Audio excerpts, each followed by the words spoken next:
porque también quieren tener trabajadores permanentes en los cuales van a invertir en capacitación y los quieren tener ahí a largo plazo y los quieren tener en buenas condiciones. El modelo asiático de crecimiento en su fase final, en su fase inicial no tanto, pero en su fase final tuvo partes de elementos de esto. Entonces, la flexibilización per se no tiene que verse como una amenaza, ¿no?, al bienestar de los trabajadores, y al contrario, a largo plazo, si se hace una buena reforma, podría traer crecimiento al empleo, crecimiento a los salarios, crecimiento a la productividad. Pero mi problema es que yo veo que la flexibilización está concentrada sobre plazas temporales. Y se mencionó, me dio mucho gusto que se mencionara en la plática de la mañana, hay un riesgo muy grande cuando se abre la válvula solo sobre las plazas temporales. Es como tenemos un lavabo, tenemos mucha presión porque ya el sistema legal está anquilosado y tenemos que flexibilizar el mercado laboral, y en vez de abrir las dos llaves, abres una llave. ¿Cuál llave? Pues la llave de los temporales. Cuando buena parte de los costos laborales están en los empleos permanentes, por ejemplo en la parte de seguridad social. Lo que va a pasar, un riesgo que puede pasar y que debe tomarse muy en cuenta, es que efectivamente, si las empresas ven que el margen libre, el margen de maniobra que tienen es la contratación de trabajadores temporales, pues van a empezar a contratar más y más de estos trabajadores temporales y va a haber una temporalización de la mano de obra mexicana, lo cual no es deseable. Entonces, no es deseable abrir una de las válvulas y dejar la otra cerrada. ¿Okay? En términos de mecanismos de protección inadecuados, pues realmente son mínimos los mecanismos de protección que se plantean para compensar por esta mayor flexibilización. Aparte de eso, bueno, yo creo que se dejó de lado en la propuesta del gobierno federal la oportunidad de hacer una reforma a fondo de la impartición de justicia. Hay varias propuestas tanto del PRI como del PRD, inclusive había gente dentro del PAN que antes hablaba de reformas al sistema de impartición de justicia. Las juntas de conciliación y arbitraje necesitan una reforma urgente. Y bueno, finalmente, todas estas tipificaciones de las buenas y las malas prácticas, pues está bien que esté en papel. Desgraciadamente, viendo cómo se implementa la ley laboral hoy en día, yo creo que van a tener un impacto mínimo, si no es que nulo, en la práctica de cómo se llevan a cabo las relaciones en los establecimientos. ¿Cuáles son los elementos que yo veo como necesarios para una reforma exitosa? Bueno, como veo, yo creo que sí se tiene que buscar una flexibilización que afecte los costos asociados a las plazas permanentes. Ahora, ante eso, ¿a qué me refiero? Me refiero, bueno, se tiene que entrar de lleno a discutir la reforma al seguro social. Porque ahí es donde los costos no laborales, si uno analiza dónde están los costos no laborales, no salariales, perdón, los costos laborales no salariales de las empresas, el 90 y tantos % está en la parte de seguridad social. ¿Cuál sería una alternativa? Bueno, se ha empezado a discutir en los últimos año y medio, 2 años, se ha puesto mucho sobre la mesa de debate el tema de universalidad de un seguro social no contributivo. Es decir, un seguro social que sea para todos y que no esté asociado con tu condición de empleo. ¿Okay? Y cuyo financiamiento venga a través de impuestos generales y no a través de la nómina. Porque si finalmente la nómina, el costo de la nómina le está costando tanto al trabajador como al patrón, y eso está haciendo que muchas gente se vayan, por un lado, voluntariamente se vayan al sector informal, y por otro lado, que las empresas no generen tantos empleos como podrían y dejen a un sector de involuntarios en el sector informal. Entonces, un modo de flexibilizar en esta parte sería transitar hacia un esquema que provea protección social universal, pero que sea financiado a través de impuestos generales. Ahora, la parte fiscal, ¿cómo hacerla? Es muy complicada. Santiago Levy en su propuesta tenía la parte de generalizar, quitar exenciones al IVA, etcétera, etcétera. Yo no soy experto fiscal, no estoy tan seguro de que vaya a alcanzar, de hecho, quitar exenciones, pero eso es lo que deberíamos estar debatiendo. Es decir, si pensamos que es deseable flexibilizar en esa parte de la seguridad social, pensar entonces de qué tipo de reforma fiscal vamos a necesitar para poder llegar a esa meta con financiamiento, y aparte sería una oportunidad de eliminar muchos de los boquetes y de la evasión que existe en los códigos fiscales. Seguro de desempleo, bueno, seguro de desempleo siempre es polémico porque puede generar riesgo moral, pero a lo mejor se podría sustituir un seguro de desempleo por las indemnizaciones. El esquema de indemnización es un sistema prácticamente ineficiente, porque muchas veces no coloca bien el riesgo. Es decir, si hay una empresa se está yendo a quiebra, muchas veces una vez yendo a quiebra lo que se va a poder pagar de indemnización no es lo que la ley manda, a pesar de que la ley le da prioridad a las indemnizaciones, muchas veces las indemnizaciones no se terminan pagando como debería ser, mientras que un seguro de desempleo es un esquema mejor para colocar los riesgos. Chile, Colombia tienen experiencias, se podría decir, medianamente exitosas en ese respecto. Aunque me parece a mí que un seguro de desempleo para México, juzgando cómo han funcionado seguros de desempleo en Latinoamérica, hay el riesgo de que un seguro de desempleo no acabe de cubrir los riesgos de volatilidad laboral para los trabajadores más pobres. Porque, bueno, si quieren lo discutimos en sesiones de preguntas y respuestas, porque no necesariamente los trabajadores más pobres llegan a hacer las contribuciones necesarias para un seguro de desempleo, y si fuese un seguro de desempleo únicamente fiscal, pagado por el gobierno, pues hay mucho riesgo moral y aparte podría ser muy oneroso, ¿no? Entonces, pero habría que discutir más en serio y ponerlo sobre la mesa cuál es la posibilidad, dado nuestra estructura, de un seguro de desempleo. Finalmente, yo creo que una reforma fundamental a la impartición de justicia hubiera sido muy bueno ponerla en la mesa. ¿Por qué? No porque hubiera sido muy bueno por una razón política. En el momento en que pones pocos temas en la mesa o que haces reformas muy acotadas, en ese momento muchos actores van a decir: yo no estoy de acuerdo con la reforma puntual tal, y dejas de paso la posibilidad de negociar con esa persona. En la medida en que hay muchas personas que quisieran ver, varios sectores, tanto de izquierda como de derecha, que quisieran ver reformas a la impartición de justicia, si se hace una reforma más a fondo en esa parte, si se hubiera abierto más, una reforma más profunda, se podría haber puesto en la mesa de negociaciones a cambio de otras partes. Pero bueno, elementos, yo creo que una reforma laboral no va a volar por sí sola. Se necesitan hacer reformas complementarias, como dije, en seguridad social me parece la primera. A largo plazo, si no hay una reforma al sistema educativo mexicano, los trabajadores mexicanos no van a poder alcanzar mayores niveles de productividad que les permitan comandar salarios más altos. Una reforma que permita flexibilizar el crédito en la economía, porque finalmente podemos flexibilizar la parte del código laboral, inclusive podríamos incorporar elementos laborales que afectaran a los autoempleados, a los cuentapropias, pero si tenemos una economía que no le da crédito, donde el crédito formal está casi vedado para muchos microempresarios, o donde apenas se está entrando en ese sector, el crecimiento que se podría esperar de una reforma laboral, pues entonces va a estar truncado por un segundo cuello de botella, que va a ser el cuello crediticio. Y finalmente, algunas de estos cambios van a implicar costos fiscales. México tiene una baja tasa de recaudación, con muchos hoyos y con muchas injusticias. Entonces sería una oportunidad para limpiar los establos y aprovechar y hacerla de golpe. Ahora, no soy ingenuo, políticamente es difícil llevar varias reformas al mismo tiempo, pero al menos tenemos la obligación de indicar y decir que si no se van a hacer estas reformas complementarias, pues más adelante en el camino vamos a empezar a ver las dificultades de no haberlas hecho. Entonces, más vale tenerlas en la lista e ir pensando, siempre tenerlas en la mente y pensando conjuntamente con ellos. Con esto termino, nada más, sí tengo un slide sobre la estadística, no me pude resistir. Yo sí quiero, creo que concurro con muchas personas que han participado en este foro de decir, el INEGI a través de los años ha hecho una buena labor de proporcionar estadísticas de alta calidad para el análisis de mercados laborales, y en especial yo sí celebro muchísimo que el INEGI haya adoptado políticas de apertura de sus bases de datos, o de la mayoría de sus bases de datos que antes no existían. Cuando yo empecé a trabajar con bases de datos del INEGI era, uy, ¿quién tiene la encuesta? ¿No? Y casi que escondidas te la pasaban, ¿no? Ahora, hoy en día, uno puede bajar estadísticas generales, puede bajar la base de datos, ¿no? Tal y como está de la ENOE, de la FENEUS. Yo creo que eso es algo que tenemos que celebrar, y espero que ante cambios de direcciones este rumbo no se cambie.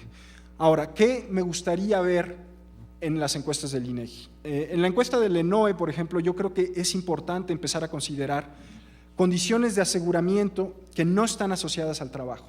En la medida que esquemas de protección social como el Seguro Popular se están haciendo cada vez más prevalentes, ya no basta preguntarle al trabajador ¿Qué tipo de protección te da tu trabajo? ¿Te da el IMSS, te da el ISSSTE, te da etcétera, etcétera? Está bien preguntarle eso, pero hay que preguntarle al paralelo si tiene, por ejemplo, acceso al Seguro Popular, si está enrolado al Seguro Popular o no. ¿Por qué? Porque, ok, no es una decisión del trabajo, pero el tener o no el Seguro Popular puede afectar ciertas decisiones laborales. Entonces sería muy interesante contar con esa variable. Yo creo que en la ENAMI tenemos variables que hablan de la motivación subyacente detrás de la elección de sector. Yo creo que si bien a lo mejor no incorporarlo para siempre en la ENOE o cada trimestre, sí en algún módulo sería muy interesante preguntarles, hacer un módulo extendido que se haga, pues, si quieren una vez cada cuántos años, pero sí hacerlo, sobre cuáles son las motivaciones para tener este empleo, ¿no? Inclusive para los asalariados. Inclusive preguntarles, a un salario contrafactual de tanto, ¿te irías a un empleo con tales y cuales características, sí o no? Porque todos los que estamos estudiando informalidad y que queremos saber si es voluntaria o no la decisión, pues le estamos jugando al ciego con fuertes supuestos estadísticos. Yo creo que ya es hora de empezar a hacer la pregunta más directa a los trabajadores. Y bueno, yo sí me gustaría que en los datos panel se hiciera un esfuerzo por mejorar el problema de atrición. La ENOE en ese sentido yo creo que es muy difícil disminuir los problemas de atrición individual, no de hogar, porque de hogar es baja, pero a nivel individual es alta, pero tal vez crear submuestras para los cuales sí se van a hacer un seguimiento un poco más cuidadoso para poder explotar con más confianza y con mayor robustez los datos de panel de la encuesta. Y con eso yo concluiría.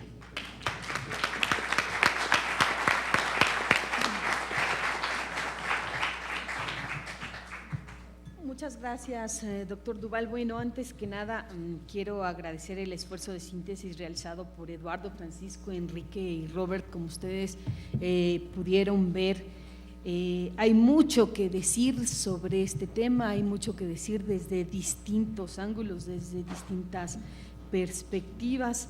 Toda esta parte de la reforma laboral, toda esta parte de la sociología del trabajo, toda esta parte que tiene que ver con los retos que tenemos en materia de trabajo, ocupación, empleo protegido, regulación, empleo decente. En términos de cómo está el país, los retos se ven como muy inmediatos. Sí quisiera destacar, soy del INEGI, esta parte de cómo organizar la producción de la información estadística, cómo organizar la producción de los datos para que la información sea un punto de base, un punto de arranque para muchas de estas reflexiones. Y cómo organizar la producción de la información para evitar duplicidades, cómo organizarla para llenar los vacíos que existen en la producción de información, pero también cómo difundir esta información. El día de ayer veíamos que es muy importante el que lo que hay se utilice, el aprovechar la información disponible a nivel nacional, estatal, por tamaño de la localidad, tener estas miradas generales, pero también tener estas miradas locales. Pero esta parte de la difusión de la información, ¿cómo hacemos más comprensible, más aprehensible, más usable la información? ¿Cómo nos organizamos? Yo espero que este seminario sea el principio de un diálogo permanente entre usuarios, productores, que nos podamos ver y reconocer en las mismas preocupaciones. Y pues abro la mesa para tomar algunas participaciones, para oír algunos comentarios. Por favor, podemos empezar, si alzan la mano. Está aquí Rodrigo Negrete, el compañero, y otro compañero por acá. Rodrigo Negrete del INEGI. Sí, gracias. Voy a comenzar por lo que mencionó Robert. En la ENOE sí se pregunta si hay acceso a seguro popular en la versión ampliada del cuestionario que se aplica a los primeros trimestres del ENOE. Sí se pregunta, aparte de si tiene acceso a servicios de salud, se pregunta a todos, es una pregunta universal, si tienen acceso o no al seguro popular. Ya se introdujeron preguntas contrafactuales, aunque es cierto que solo en la ENAMIN, porque, entiendo que tú lo querías en un sentido ya más amplio, no solo restringido pero ya en la ENAMIN ya hay preguntas contrafactuales del tipo de ¿por qué salario acepta, bueno, cuál sería el salario por el cual usted aceptaría dejar de ser un trabajador independiente? Un poco lo que se mencionaba también ayer, un poco para tener una idea del costo de oportunidad o cómo evalúan el costo de oportunidad de mantenerse independientes. Entiendo que en la versión 2010 se van a introducir todavía más preguntas contrafactuales relacionadas con la valoración de la seguridad social. O sea, si le dieran seguridad social, fondo de pensiones, etcétera, etcétera, ¿aceptaría o no aceptaría? Lo de la atrición, también en la versión amplia del cuestionario del ENOE, una alternativa frente al problema de la atrición que nos da el seguimiento de las mismas viviendas en un panel trimestre tras trimestre. En la batería 9 hay preguntas retrospectivas que podrán presentar otro tipo de problemas, pero retrospectivas en el sentido de bajo qué se les llega a preguntar, por ejemplo, si en el pasado, no importa en qué momento del pasado, llegaron a perder un trabajo y bajo qué circunstancias. Claro, no lo es todo, no todo es por qué se pierde un trabajo, entiendo lo que se dice aquí, es también por qué se toma un trabajo.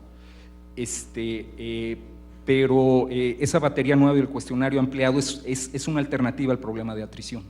Esas preguntas retrospectivas tienen otro problema porque hay un sesgo de recordamiento y cosas de ese tipo, pero ya en principio existe eso. Yo nada más quisiera aprovechar para decir algo que sí quiero enfatizar, porque se dijo ayer y se volvió a decir hoy en la mesa, de que esta definición, en lo que se refiere a sector informal, estrictamente hablando, del INEGI es una definición legalista nada más, que lo único que preocupa es el incumplimiento de la ley, en este caso de la legislación fiscal. Yo quiero poner un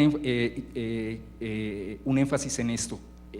Esta definición de negocios que no tienen una personalidad económica y jurídica propia, que no llevan una contabilidad propia, etcétera, etcétera, importa no en sí con respecto a la ley, sino con respecto a lo que significa para la persona que encabeza una actividad de estas características, y es el riesgo patrimonial. Al no tener una personalidad económica propia, el negocio, lo que está en la primera línea de fuego es, si algo sale mal, es su patrimonio personal. Entonces, ese es el sentido y lo que lo hermana en lo que se vio ayer con los trabajadores bajo condiciones de desprotección, de informalidad, relacionados con unidades económicas formales. Ellos también no tienen ningún colchón de por medio. Si algo sale mal en la actividad, inmediatamente el riesgo patrimonial está en juego, está en la primera línea de fuego. Entonces, claro, con toda razón van a decir los investigadores, bueno, pues digan la motivación de su definición, nunca la han dicho, ¿no?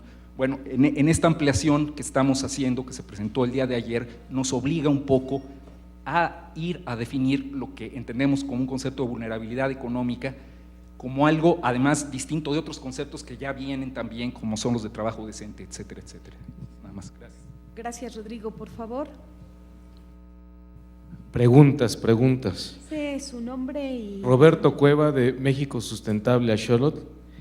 Doctor Enrique de la Garza, en su experiencia de investigación, ¿ha estudiado las dinámicas de la informalidad sobre migrantes o población indígena?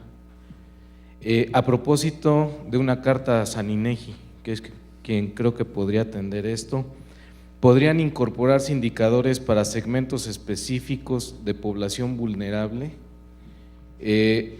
Y otra pregunta para Francisco Lelo, de la REA. ¿Hay estadística para medir, ayer se mencionó en las mesas de ayer, fenómenos de informalización de unidades económicas y de empleos formales por los atractivos, entre comillas, competitivos que puede ofrecer la actividad informal? Son nada más las preguntas. Muchas gracias. Por favor, aquí y luego con el compañero de la playera verde. Juan Luis Ordaz, de BBVA. Para Eduardo, en relación a este 11% que mencionabas de hombres trabajadores que se están moviendo, ¿se refiere a personas que se han movido al menos una vez o que están en constante movimiento entre sectores? Y bueno, una pregunta con relación a esto mismo, si tienen características particulares, es decir, si esta movilidad es algo generalizado o son trabajadores con ciertas características particulares, no sé, bajos niveles de escolaridad, como lo que comentaba ayer Maloney.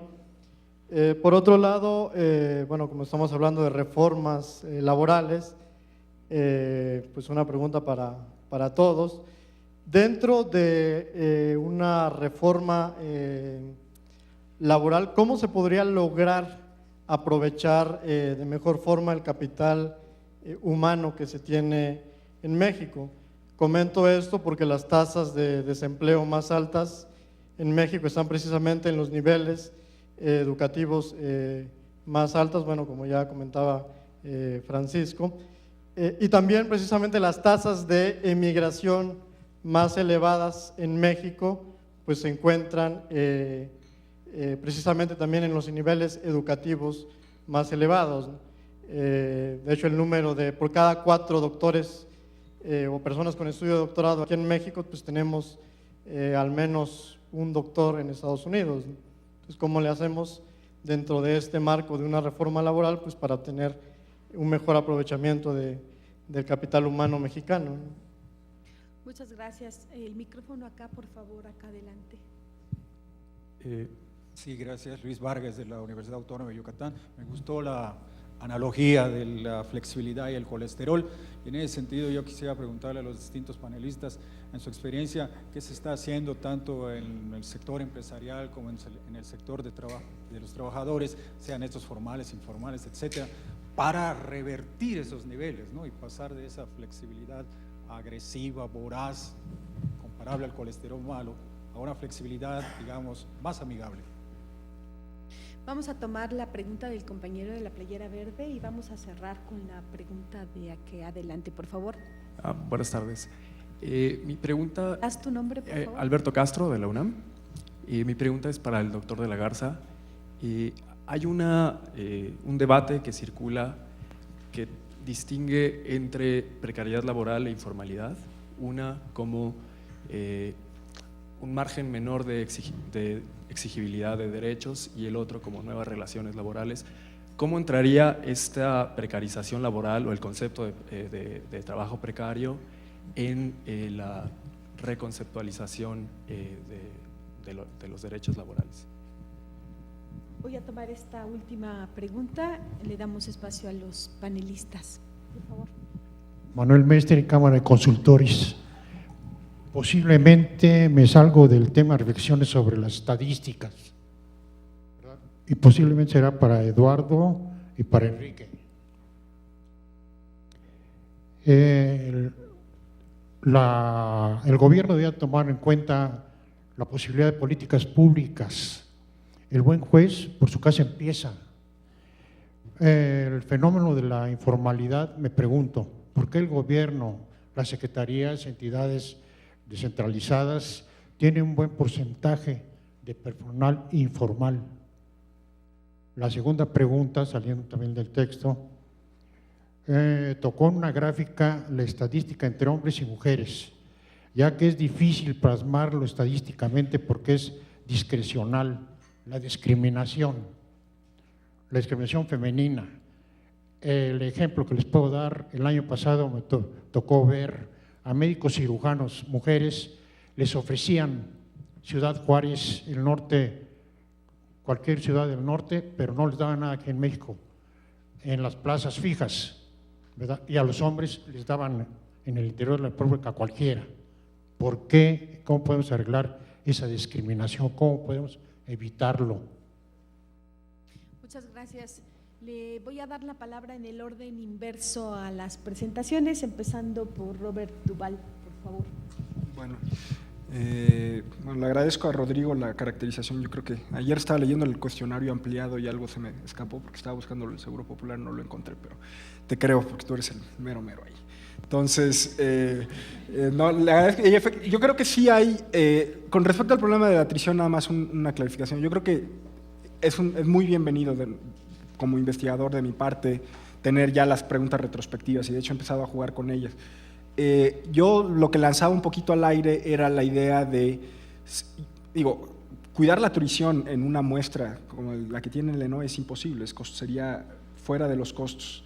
Pero si se hiciera un submuestreo bien focalizado para tener una idea básica de dónde se están yendo estas gentes, en términos de seguirlos, si se quedan dentro del país, y si no, bueno, a ver qué tipo de contacto, bajo una estrategia de bajo costo, que fuera una submuestra muy pequeñita, pero nada más para tener una caracterización, no que se hiciera cada trimestre, pero que a lo mejor se hiciera alguna vez el ejercicio. Era más por donde iba mi tirada, ¿no? Aunque coincido contigo de que de no saber nada a tener preguntas retrospectivas, yo creo que sí hemos avanzado mucho. Y aparte creo que la ENOE hace mucho mejor trabajo de preguntar dónde están los ausentes de lo que se hacía antes con las ENEUs y las ENES, ¿no? Solo voy a responder las preguntas generalizadas, porque había unas que ya estaban específicas, pero una que era para todo el panel. ¿Cómo usar el alto capital humano? Porque el desempleo y la migración afecta mucho a los capacitados. A ver, yo creo que son dos preguntas diferentes. O sea, ¿por qué el desempleo afecta tanto o afecta mayormente a las personas con capacitación? Ahí la respuesta yo creo que es diferente a la cuestión de legislación, es una cuestión simplemente de supervivencia. Si eres una persona que ya llegó a la universidad, en la mayoría eres una persona que ya tienes un mínimo minimorum por ahí de ingresos familiares, de apoyo familiar, que te permite, en caso, una vez que termines tu carrera, tomarte más tiempo para la búsqueda de un empleo. Si eres una persona que a duras penas terminó la primaria o no terminó la secundaria, muy posiblemente es porque no tuviste los ingresos familiares y el entorno que te permitiera, tuviste que empezar a trabajar para ayudar a tu familia, etcétera, etcétera. Entonces, el hecho de que el desempleo sea bajo entre las personas con poco nivel educativo, lo que nos está reflejando es que el desempleo se vuelve un lujo que los trabajadores pobres no se pueden dar. No se pueden dar el lujo de quedarse 3 meses buscando por un trabajo. Tienen que encontrar un trabajo rápido, muchas veces mayoritariamente en el sector informal, con condiciones que no son las que ellos desearían. Entonces, ahí hay que tener cuidado en cómo leer las estadísticas. Y con la migración, tú hablaste de que hay fuga de cerebros y en México está haciendo, al parecer, cada vez un problema más serio. Pero si hablamos ya a nivel de estadísticas nacionales, es cierto, la migración no afectó ni a los más educados ni a los más pobres. ¿Por qué? Porque a los más educados les iba relativamente bien, tradicionalmente en México, y los más pobres no tenían dinero para costearse el viaje hacia los Estados Unidos. Los más pobres estando en Oaxaca, en Chiapas, etcétera, etcétera, no podían llegar tan fácilmente hacia los Estados Unidos, y por razones históricas, estados del centro del país fueron los estados que mayor migrantes mandaron. Esa tendencia se está revirtiendo, es decir, si ahorita estás viendo el perfil de los mexicanos que se van cada vez más, ahora ya empiezan a llegar a los estratos más pobres, sin negar que hay la fuga de cerebros, ¿no? Pero se están yendo de los estratos más pobres porque cada vez hay más mexicanos del otro lado que les ayudan a costear esos viajes de la migración. Por eso digo, esas estadísticas hay que leerlas como una parte diferente a tu pregunta de cómo utilizar el capital humano. Bueno, precisamente la idea de una buena reforma laboral es que al promover que se generaran mayores empleos en empresas de buena calidad. ¿Qué quiero decir empresas de buena calidad? Empresas que quieren explotar la productividad, que van a dar capacitación, que van a adoptar nuevas tecnologías, ¿no? Eso permitiría al mercado de las personas con alto nivel de calificación insertarse ahí. Al menos eso es lo que a lo que se debería aspirar. Porque sí es cierto que estamos observando cada vez más y más un mismatch también de las personas, ¿no? Con alto nivel de calificación que muchas veces terminan empleadas en puestos para los cuales están sobrecalificados. Sobre qué posición toman los empresarios y los trabajadores ante esta flexibilidad, la buena y la mala. Bueno, yo siento que de los empresarios, yo creo que a lo mejor el CESP tiene mejores tablas para hablar de esto. Yo siento que la voz de los empresarios ha sido muy clara de decir necesitamos flexibilizar y un poco cínicamente hablando de esto, yo diría los empresarios pues la flexibilización, entre mayor flexibilización, algunos de ellos van a estar más contentos. Hay empresas, una vez más, que por más que les den mucha flexibilización, de todas formas quieren crear un buen ambiente de trabajo. Pero ahorita, pues dado que es un proceso de negociación y de presión política, lo que yo he alcanzado a leer es que pues sí están desgarrándose las vestiduras diciendo es que se necesita mayor flexibilización, en lo cual podemos estar de acuerdo hasta cierto punto, ¿no? Yo creo que eso ya se tendrá que debatir al interior de los senos de discusión entre obreros, entre patrones, entre gobierno y otros grupos sociales. Pero bueno, la posición que han adoptado hasta ahora pues sí es indicar que los costos son muy altos, lo cual pues, en buena parte tienen razón. De los trabajadores, yo creo que desgraciadamente con los trabajadores hay un problema aquí de representatividad. En términos de la voz de los trabajadores que se está escuchando. Se está escuchando mucho la voz de trabajadores protegidos, es decir, en el sector formal, que temen la pérdida de ciertos beneficios, y ni siquiera de todos los trabajadores del sector formal, sino de trabajadores asociados a sindicatos y a sindicatos fuertes, muchas veces sindicatos públicos. Entonces, ciertamente, así como de parte de los empresarios se oye flexibilidad, flexibilidad, flexibilidad, de parte de los trabajadores se oye, no, es que eso nos va a pauperizar, pero la voz que se está oyendo, hay que decirlo, no es necesariamente la voz de la mayoría de los trabajadores. ¿Por qué? Porque la mayoría de los trabajadores no está en el sector formal, y de los trabajadores que están en el sector formal, ni siquiera la mayoría están, bueno, no quiero decir que la mayoría, muchos de ellos no están asociados a sindicatos, y los que sí están asociados a sindicatos no necesariamente son los sindicatos que son los sindicatos más vocales en el debate. Entonces, los sindicatos más vocales que han participado en este debate, ahí sí hay que ser claros, no están representando a la mayoría de los trabajadores de México. Eso no quiere decir que los trabajadores no tengan preocupaciones sobre la posición que van a tener después de una reforma laboral. Obviamente lo tienen, pero simplemente, dado que no están organizados, la mayoría de ellos en sindicatos o en sindicatos vocales, pues no estamos oyendo realmente cuál es la posición de los trabajadores. Estamos oyendo la voz de un grupo de trabajadores. Yo creo que de todas formas el debate tiene que seguir a pesar de eso. Parte, yo creo que de la utilidad de esta mesa es bueno que se pongan un granito de arena sobre cuáles son las líneas sobre las cuales más o menos se podrían empezar a discutir. Muchas gracias, Robert. Enrique de la Garza, por favor. Sí, muchas gracias. Primero, acerca de la investigación sobre migrantes indígenas. Directamente mi equipo no lo ha emprendido, pero hay colegas como Fernando Herrera, Federico Becerra, etcétera, que sí lo han hecho, ¿sí? Es decir, que estoy haciendo, terminando una investigación sobre ocupaciones importantes de informales en la Ciudad de México, como los vagoneros, los taxistas, microbuseros, franeleros, una lista. Lo más importante no es el dato cuantitativo, sino es cómo funcionan internamente en su trabajo, cuáles organizaciones tienen, qué acciones colectivas emprenden, qué tipo de liderazgos tienen, y que ha dado un panorama sumamente interesante porque digamos, es lo contrario de un sector individualizado que trabaja por su cuenta, cada quien desarticulado. Es decir, ahí está lleno de organizaciones de muchos tipos, ¿sí? Y está lleno de conflictos colectivos que no pasan evidentemente por juntas de conciliación y arbitraje, ¿sí? Sino pasan por otras instancias. Entonces, sobre el tema tan apasionante de flexibilidad, como decía nuestro colega, hay flexibilidades buenas y malas. En mi universidad los profesores tenemos una buena flexibilidad, no estamos rígidamente controlados por un reloj checador, ¿sí? Eso nos permite movernos en el espacio, ciudades, etcétera, entrevistar con mucha libertad, sin necesidad de pedir permisos para ausentarnos de las instalaciones de la universidad. Esa es una flexibilidad muy buena para nosotros, nada más como una ilustración. Y hay flexibilidades que están muy dirigidas simplemente a la reducción de costos laborales, ¿sí?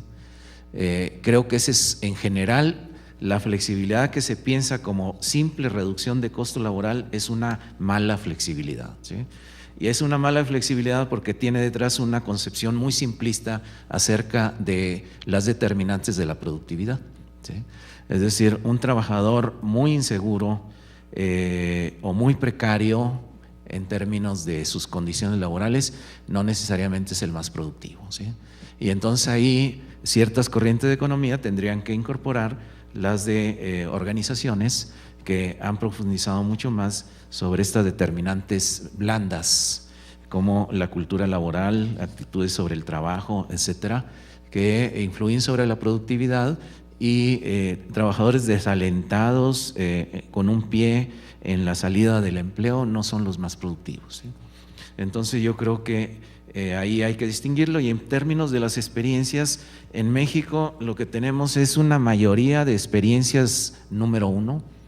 O sea, en México no estamos iniciando ninguna flexibilización, estamos tal vez en puertas de una segunda gran etapa de flexibilización. Es decir, esto lo estudiamos en su momento. A finales de los 80, primera parte de los 90, la mayor parte de los contratos colectivos de grandes empresas fueron flexibilizados, más o menos. Ustedes me dirán, ¿no fue el del Sindicato Mexicano de Electricistas? No. ¿El de Pemex fue? Sí. ¿El de Comisión Federal de Electricidad fue? Sí. ¿El de Ferrocarriles antes de privatizarse? Sí. El de la aviación también fue, aunque parezca increíble con la discusión actual. El de las empresas automotrices también. Es decir, hay que mirar un poco la bibliografía para atrás para que se vean los análisis que se hicieron acerca de cómo la flexibilidad de los contratos se realizó, más o menos, ¿sí? Hubo bolsones, sí, algunas universidades, el Sindicato Mexicano de Electricistas, etcétera. Pero ahora tal vez lo que sea plantee sea una flexibilización de segunda generación, ¿sí? Pero otra vez, como decía el colega, el problema va a ser si esa flexibilización va a ser pensada simplemente como reducción de costos laborales, o va a ser pensada de manera más compleja, y de manera más compleja pues tiene que incluir al trabajo, por supuesto, pero no puedo olvidar la tecnología, la organización, es decir, muchos otros factores que influyen sobre la productividad, que implicaría que las empresas pues tuvieran un planteamiento mucho más sofisticado, diría. Experiencias en buena flexibilización, el de Teléfonos de México. O sea, yo hice un libro sobre esto, no es reciente, entonces ahí fue una experiencia realmente sensacional de flexibilización de la buena, como dice el colega, ¿sí? De ganar, ahí ganaron todos, ganó mucho la empresa, ganaron mucho los trabajadores en sus ingresos, en su seguridad en el empleo, ¿sí? Que es muy diferente a la aversión que a veces causa el dirigente, es decir, no es una persona simpática, es una persona que se perpetúa en el poder. Bueno, ese es otro tema. Es decir, vayamos a ver qué se hizo en la negociación de la relación laboral, cómo lo hicieron y cómo lograron que todos ganaran. Ese es un ejemplo muy bueno de ganar de la buena flexibilidad, ¿sí? No quiero extenderme mucho más, pero los conceptos estos de precariedad, informalidad, flexibilidad, pueden tener alguna correlación estadística, es decir, ya lo decía el profesor Togman, flexibilidad ha ido muy acompañado, sobre todo en América Latina, con precariedad, estadísticamente, ¿sí? Pero no es una necesidad, no es una necesidad teórica, y se pueden poner muchos casos en contra. Es decir, puede haber informales que no necesariamente tengamos que conceptuarlo como precarios, y también no necesariamente flexibilidad pues tiene que ir tiene que ir siempre junto con precariedad, ni flexibilidad con informalidad. Es decir, puede haber una flexibilidad manteniendo las relaciones laborales formales, ¿sí? Como ha sucedido en muchas de las grandes empresas. Entonces, esta es una discusión muy amplia, muy interesante, en donde ya hay mucha investigación, podríamos decir, y la reforma laboral, como bien se afirmaba, no es un elemento suficiente para garantizar la competitividad de este país. Es decir, la reforma laboral pues tiene que ir en conjunción con una reforma empresarial, ¿sí? Es decir, mientras haya empresarios muy poco innovativos, ¿sí?, mientras haya empresarios que piensan que el problema se reduce a la reducción de costos salariales y que de esa manera es como hay que ser competitivos, pues va a resultar toda reforma laboral insuficiente. Es decir, tiene que haber una reforma de los propios procesos de gestión, de producción, de comercialización de las empresas, sin lo cual las reformas laborales van a ser insuficientes o van a conducir por el camino fácil de la precarización, es decir, reducir costos precarizando. Muchas gracias, Enrique. Francisco, por favor. Sí, bueno, en relación a la pregunta si hay estadísticas para medir fenómenos de informalización, yo no soy un experto en el tema, yo creo que en algunas instancias debe haber información, pero pensar que es información no pública. Se ha comentado mucho, por ejemplo, la incidencia de los impuestos. Anecdóticamente se comenta los repecos, de hecho cuando están creciendo y son exitosos, de hecho se dividen para no pasar un nivel en que ya entrarían, digamos, al esquema fiscal normal y que tuvieran que pagar más impuestos. Entonces, digamos, yo creo que se está empezando a generar información también, digamos, en ese sentido no está disponible la información fiscal, pero se podrá hacer, digamos, medir la incidencia, ¿no? En términos de la pregunta del seguro popular, yo creo que conforme tengamos más evidencia, vamos a ver si realmente inhibe o promueve más la informalidad. Y seguramente, ya expertos en el tema podrían ser más concretos en términos de qué se podrá, digamos, contestar en términos de qué variables, ¿no?, afectarían o no la informalidad. En términos de acciones para reducirla, bueno, el CCE, digamos, el CESP es un organismo adscrito, pero no somos parte del Consejo de Economía Empresarial como tal, pero tiene una agenda de competitividad. El propio CESP, desde hace ya más de 10 años, hace una encuesta de la regulación para abrir nuevas empresas, inclusive antecede a la del Banco Mundial. Nosotros iniciamos, bueno, el centro inició en 1989 estos estudios.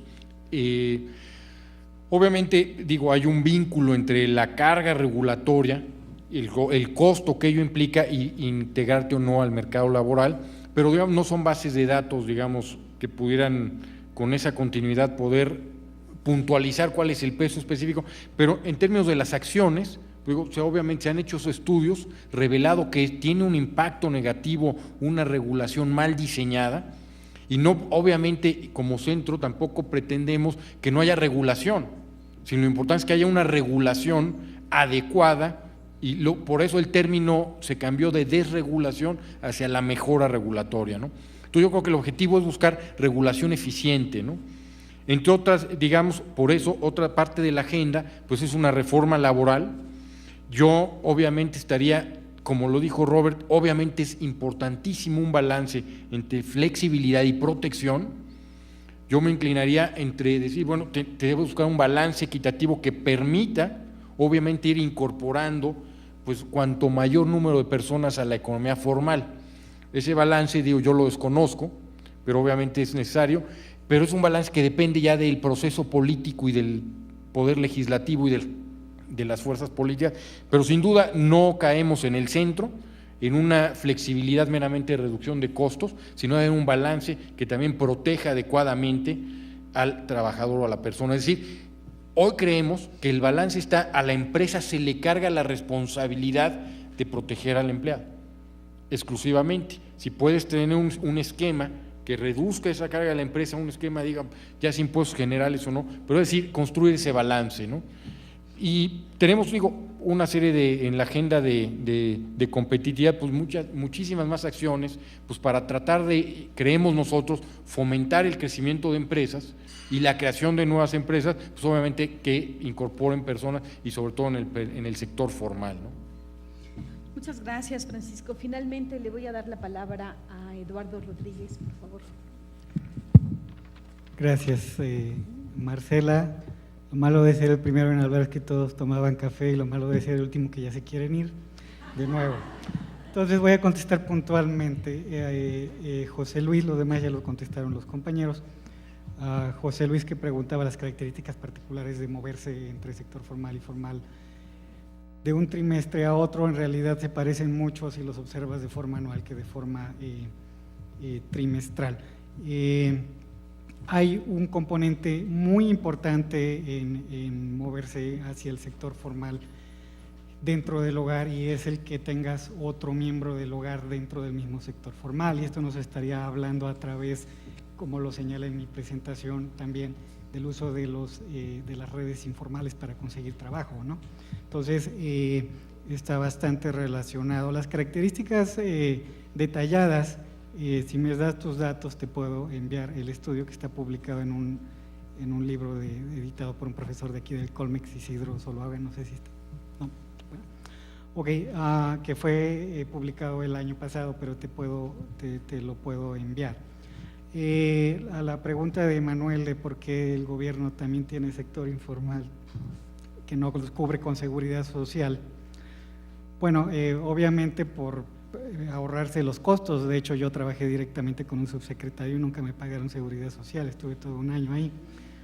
Lo peor es que trabajé también en un centro de seguridad social y tampoco me pagaron seguridad social. Entonces, obviamente porque se ahorran los costos. Entonces cuando yo llegue a los 65 años, pues me van a faltar años por cotizar todavía. En cuestión de discriminación, obviamente falta hacer mucho trabajo por ahí. Ya hay varios estudios, yo mismo he hecho varios estudios de discriminación, pero ya hace mucho tiempo de ello. Pero las encuestas bien podrían, siguiendo con las cartas de Santa Claus y INEGI, las encuestas bien podrían hacer un módulo específico sobre esto, donde identifiquen tanto indígenas como discapacitados, porque aquí no hay nada, no hay muchos estudios, o hay 0 estudios en México al respecto de discapacitados. Y también ahondar en las razones que tienen las mujeres para tomar cierto tipo de trabajos, porque las encuestas no nos permiten ir más allá, ¿no? También hay cierta preferencia por tomar trabajos que no tenemos en ningún tipo de encuesta. Hay un módulo de seguridad social que trae ahí por ahí alguna pregunta de discapacitados, pero yo traté de hacer algo y no servía mucho. Entonces, creo que un módulo específico de esto podría ser muy útil para ahondar todavía más en estos estudios. Y muchas gracias por la invitación. Muchas gracias. Bueno, con esto vamos a cerrar este panel. Muchas gracias a todos por su presencia hoy aquí. Vamos a tomar un recesito de 3 minutos y regresamos. Gracias.